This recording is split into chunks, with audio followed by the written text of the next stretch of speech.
بسم اللہ الرحمن الرحیم۔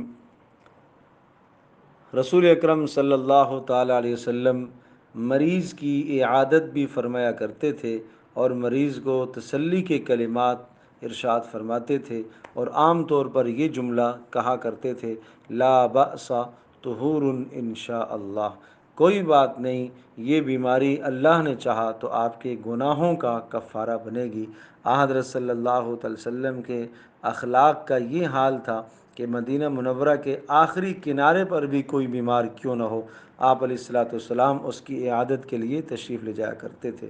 چونکہ مریض آدمی اس وقت اسے شدید اعادت کی ضرورت ہوتی ہے، اور اس کے دل میں شیطان بسا اوقات وسوسے ڈالتا ہے، خیالات ڈالتا ہے، جس سے ایمان کمزور ہونے کا قوی خدشہ اور اندیشہ ہوتا ہے۔ تو اس لیے اس موقع پر کا حکم ہے کہ بیمار کے پاس جا کر بیمار پرسی کی جائے، اسے تسلی دی جائے، اور اسے بتایا جائے کہ آپ کی یہ بیماری آپ کے گناہوں کا کفارہ بنے گی۔ جب وہ یہ بات سنے گا تو اس کے دل میں خوشی پیدا ہوگی، بیماری کو برداشت کرنا، تکلیف کو برداشت کرنا اس کے لیے آسان اور سہل ہو جائے گا۔